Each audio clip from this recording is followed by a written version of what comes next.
नमस्कार, हम प्रतिमा। दोपहर 3 बजे के भोजपुरी समाचार में स्वागत बा। सबसे पहले प्रमुख समाचार। प्रतिनिधि सभा विघटन विरुद्ध सर्वोच्च अदालत में दर्ता भइल रिट निवेदन पर बहस जारी। बृहत्पूर्ण इजलास में सुनवाई करेला रिट निवेदक के मांग। आज राष्ट्रीय भूकंप सुरक्षा दिवस विभिन्न कार्यक्रम करत मनावल जा रहल। विपद जोखिम न्यूनीकरण के प्रयत्न के स्थायी और संस्थागत रूप में व्यवस्थित करेला प्रधानमंत्री के आह्वान। देश के ही पहिलका पूर्वाधार bank Nepal infrastructure bank limited के आईपीओ आज से बिक्री खुला। सर्वसाधारण खातिर 8 अरब रुपया बराबर के आईपीओ निष्कासन। अमेरिकी राष्ट्रपति ट्रंप विरुद्ध के महाभियोग के लेके उनकरे रिपब्लिकन पार्टी विभाजित। ट्रंप के विपक्ष में मतदान करे वाला के सांघातिक हमला के धमकी। आप प्रधानमंत्री का पुरुष एक दिवसीय क्रिकेट आज से शुरू। आर्मी द्वारा गंडकी प्रदेश के 288 रन के लक्ष्य प्रस्तुत।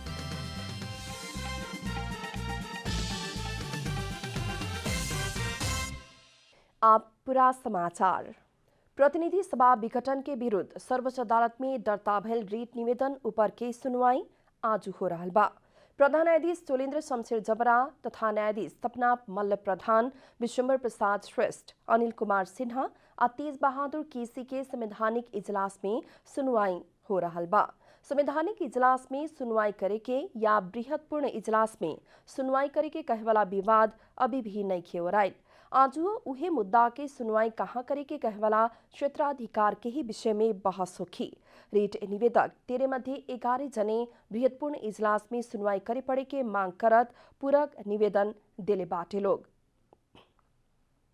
उ लोग प्रतिनिधि सभा विघटन विवाद के सुनवाई करे पड़े के आवाज भी उठौले बा। त सरकार के तरफ से महाधिवक्ता संविधान के व्याख्या करे के इजलास भइला से संवैधानिक इजलास में ही सुनवाई करे पड़े के तर्क बाटे। सरकार के कानूनी सलाहकार महाधिवक्ता अग्नि खरेल प्रतिनिधि सभा विघटन के मुद्दा संवैधानिक इजलास में ही सुनवाई करे पड़े के बतावते आ रहल बानी।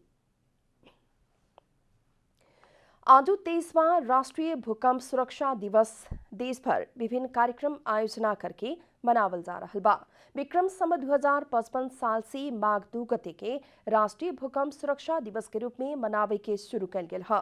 विक्रम संवत 1990 माघ 2 गते दोपहर 2:24 में गईल भूकंप के याद में दिवस मनावते आ रहल बाटे लोग। विक्रम संवत 2055 से माघ 2 गते के राष्ट्रीय भूकंप सुरक्षा दिवस के रूप में मनावे के शुरू कल गेल है।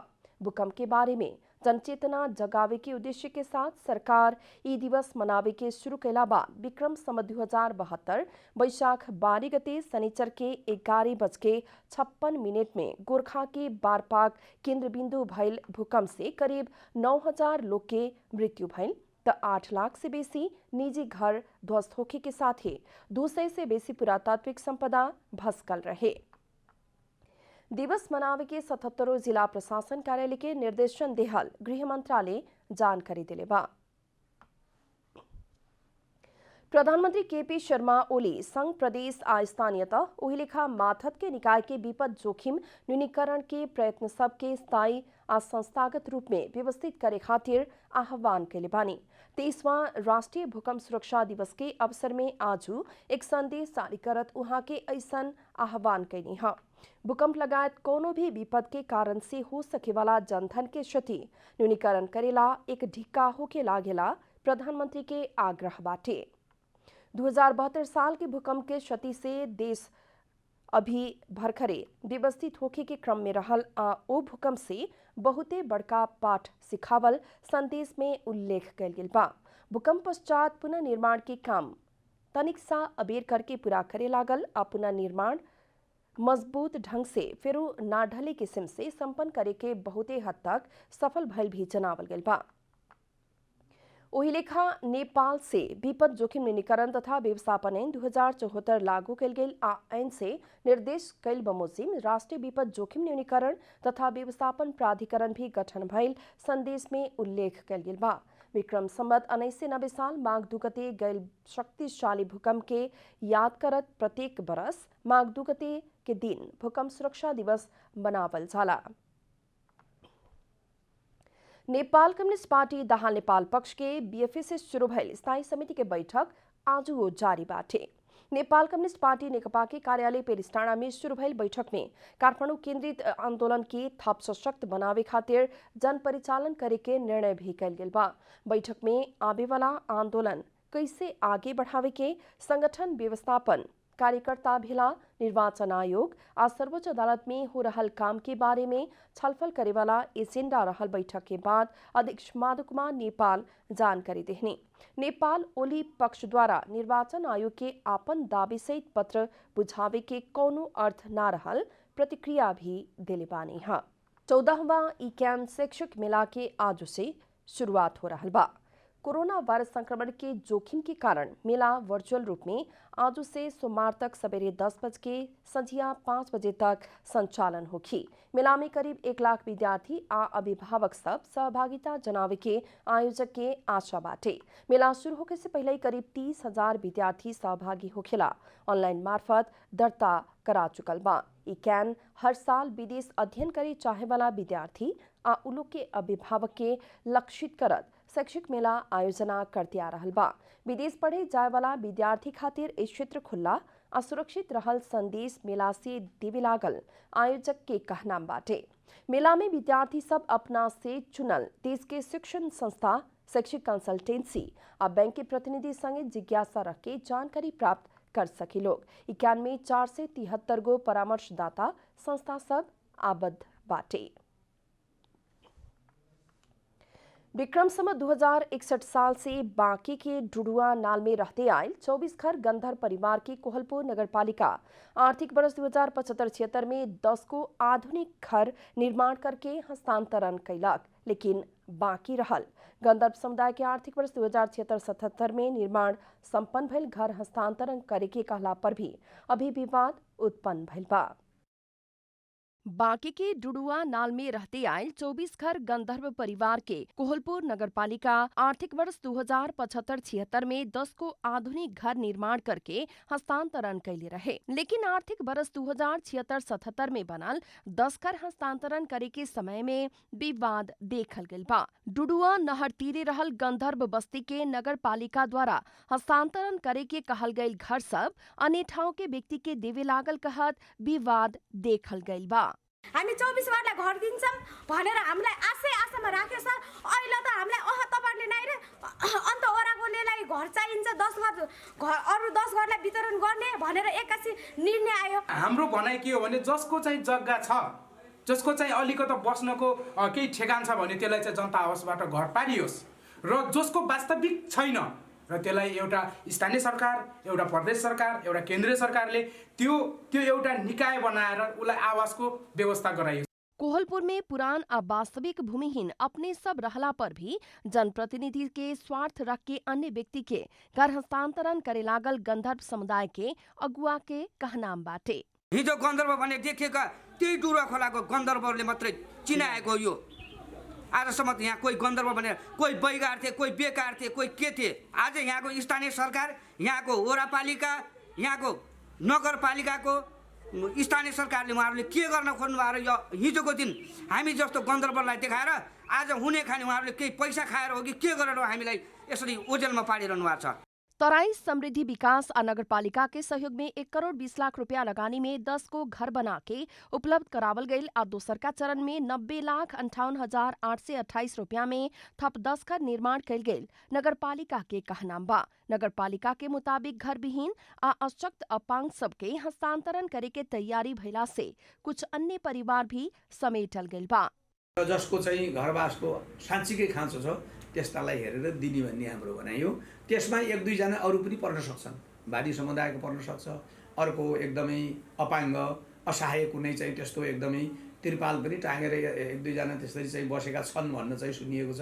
तिनको पनि अवस्था कहिलेदेखि आएका हुन्, त्यसको अवस्था के हो भन्ने कुरो बुझेर चाहिँ 1-2 जना अरू पर्न सक्छन्। गंधर्व समुदाय के कुछ परिवार सब निर्माणाधीन पक्की घर में रहते आयल बा तो कुछ परिवार सब अभी भी डुडुआ नाला किनार में रहते आयल बाटे लोग। बांके से रविंद्र सिंह ठकुरी के रिपोर्ट। पर्यटन सेवा संचालक सब खातिर स्वास्थ्य आ स्वच्छता सुरक्षा मापदंड मैनुअल सार्वजनिक भइल बाटे। इस क्षेत्र के पुरन की अवस्था में लौटावेला मापदंड से प्रभावकारी भूमिका खेले के आशा भी कल गेल बा। कोरोना वायरस महामारी के कारण सबसे बेसी प्रभावित भइल क्षेत्र मध्ये एक है पर्यटन क्षेत्र। कोविड-19 से विश्वव्यापी स्वास्थ्य संकट ही न होके आर्थिक संकट भी भइल आ इसे पर्यटन क्षेत्र सबसे बेसी प्रभावित भइल बा। यह प्रभावित क्षेत्र के पुनरुत्थान खातिर पर्यटन सेवा संचालक सबला स्वास्थ्य आ स्वच्छता सुरक्षा मापदण्ड HSS प्रोटोकॉल मैनुअल सार्वजनिक भइल बा। नेपाल के पश्चिम भाग के पर्यटन आ आतिथ्य क्षेत्र के सेवा के गुणस्तर आ मापदण्ड वृद्धि करेला इससे सहयोग पहुंचे के विश्वास भी लेहल गइल बा। नेपाल के आस लागल पर्यटन गंतव्य के रूप में रहल लुम्बिनी आ उहाँ बन रहल अंतर्राष्ट्रीय विमानस्थल सहित एयरपोर्ट आ लुम्बिनी प्रदेश में चल रहल अन्य परियोजना सबके पर्यटन में स्वास्थ्य आ स्वच्छता संबंधी परियोजना सहायक सिद्ध होके के पर्यटन क्षेत्र के व्यक्तित्व सबके विश्वास बाटे। कोविड-19 महामारी के बाद पर्यटन व्यवसायी आ सरकार वाला सब बीच टूरिज्म रिकवरी टास्क फोर्स से कैल गेल सर्वेक्षण से 85% छोट आ माझिल व्यवसायी सबसे तालीम शिक्षा आ सचेतना कार्यक्रम के जरूरत देखावल गेल बा। महामारी बाद के अवस्था में पर्यटन संबंधित सेवा तथा व्यवसाय सुचारू रखेला सरकार द्वारा स्वीकृत मापदण्ड में आधारित पर्यटन आ आतिथ्य सत्कार सेवा व्यवसाय संचालक सब खातिर स्वास्थ्य आ स्वच्छता सुरक्षा मापदण्ड HHS प्रोटोकॉल मैनुअल बनावे के लक्ष्य राखल गेल रहे। सुदूर पश्चिम कर्णाली आ लुम्बिनी प्रदेश के 11 गो छनाइल नगरपालिका सब में प्रशिक्षक सब विकास करे के लक्ष्य रख के स्वास्थ्य आ स्वच्छता सुरक्षा संबंधी प्रोटोकॉल के प्रशिक्षण सामग्री आ मार्गदर्शन तैयार कैले बा। कार्यक्रम के पहिलका चरण के बाद प्रशिक्षित व्यवसायी सब प्रत्येक नगरपालिका में 250 सेवा प्रदायक सबके थप प्रशिक्षण प्रदान करे। पश्चिम नेपाल में 2750 सेवा प्रदायक सब स्वास्थ्य आ स्वच्छता के प्रोटोकॉल के प्रभावकारी रूप में कार्यान्वयन करे खातिर प्रशिक्षित मानव संसाधन होखे के आशा कैल गेल बा। हरिशरण उपानी की रिपोर्ट। अब आर्थिक समाचार।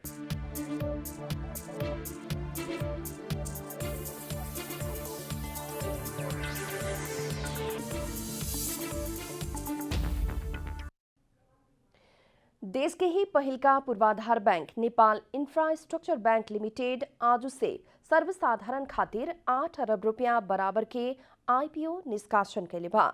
बैंक द्वारा जारी पूंजी 20 अरब के 40% से होके आवे वाला 8 अरब रुपया बराबर के शेयर निष्कासन कैल गेल है। बैंक प्रति किता 100 अंकित दाम के 8 करोड़ किता साधारण शेयर निष्कासन कैले बा। निष्कासन होके वाला कुल शेयर मध्ये 0.20% अर्थात 1,60,000 किता शेयर कर्मचारी सब खातिर सुरक्षित कैल गेल बा। तब 5% से होके आवे वाला 40 लाख किता शेयर सामूहिक लगानी कोष खातिर बांड फांड होखी। बाकी 7 करोड़ 58 लाख 40,000 किता खातिर सर्वसाधारण सब आवेदन दे सकी। बैंक के IPO में माघ 6 गते तक आवेदन दे सकल जाई। ओ अवधि भीतर पूर्ण आवेदन न पड़ला पर निष्कासन अवधि माघ 16 गते तक थप होखी। बैंक के शेयर निष्कासन तथा बिक्री प्रबंधक NIBLS कैपिटल लिमिटेड बाटे। लगानीकर्ता सब नेपाल धितोपत्र बोर्ड से स्वीकृति प्राप्त कैल संपूर्ण आसवा सदस्य बैंक तथा वित्तीय संस्था सब आ उनकर तय कैल गेल शाखा कार्यालय से आवेदन दे सकी। बैंक द्वारा जारी होके लागल IPO के प्रत्याभूतकर्ता नागरिक लगानी कोष बाटे। भोजपुरी समाचार में अब अंतर्राष्ट्रीय समाचार।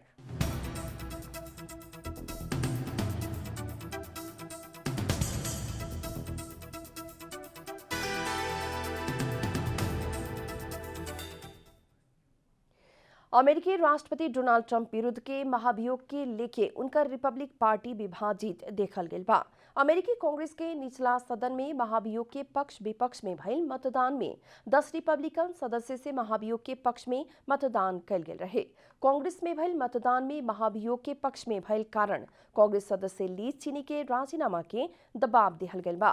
ट्रंप के विरोध में मतदान करे वाला कांग्रेस सदस्य के सांघातिक हमला के धमकी देहल बीबीसी में भी उल्लेख बाटे, जिससे कांग्रेस सदस्य के व्यक्तिगत सुरक्षा भी बढ़ावल गई बा। बुध के अमेरिकी कांग्रेस के निचला सदन में भइल मतदान में महाभियोग के पक्ष में 232 मत और विपक्ष में 197 मत पड़ल रहे। महाभियोग के प्रस्ताव अब थप परीक्षण खातिर सीनेट में पुगी। ट्रंप के अमेरिका के कैपिटल हिल में रहल कांग्रेस में आक्रमण खातिर उकसावल आरोप बाटे, लेकिन ट्रंप से आरोप अस्वीकार होखत महाभियोग से देश के थप विभाजित करे के बतावल गइल बा। आप खेलकूद समाचार।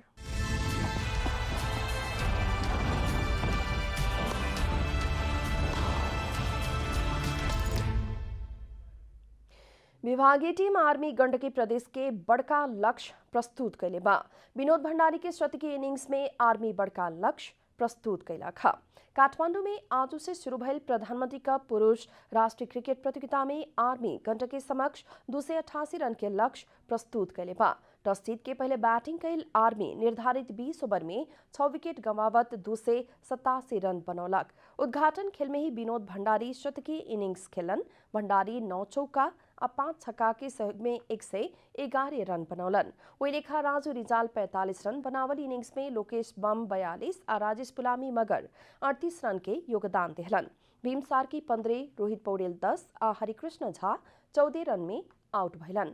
बॉलिंग तरफ गंडकी के विपिन खत्री और विशाल पौडेल समान 2 विकेट लेहलन। दीपेश खत्री और चंद्र पौडेल के नाम में 1-1 विकेट रहल। गंडकी प्रदेश जवाबी बैटिंग कर रहल बाड़न। अंत में प्रमुख समाचार फिर एक बेर। प्रतिनिधि सभा विघटन के विरुद्ध सर्वोच्च अदालत में दर्ता भइल रीट निवेदन पर बहस जारी। विधेयकपूर्ण इजलास में सुनवाई करेला रीट निवेदक के मांग। आज राष्ट्रीय भूकंप सुरक्षा दिवस विभिन्न कार्यक्रम करत मनावल जा रहल विपद जोखिम न्यूनीकरण के प्रयत्न के स्थायी और संस्थागत रूप में व्यवस्थित करेला प्रधानमंत्री के आह्वान।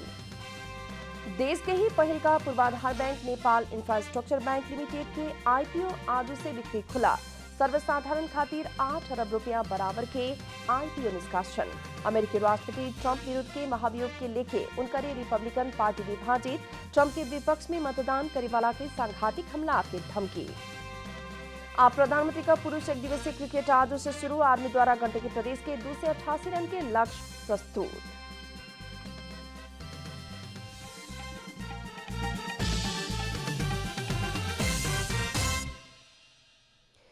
भोजपुरी समाचार अभी खातिर इतना ही। जनता द्वारा जनता खातिर प्रसारित जनता टेलीविजन के कार्यक्रम सब अपने यूट्यूब, ट्विटर, फेसबुक का हमने के वेबसाइट जनतासमाचार.com में भी पढ़ और देख सकतानी लोग। सूचना में अपने के सहभागिता, समय में समाचार, हमने के प्रतिबद्धता। नमस्कार।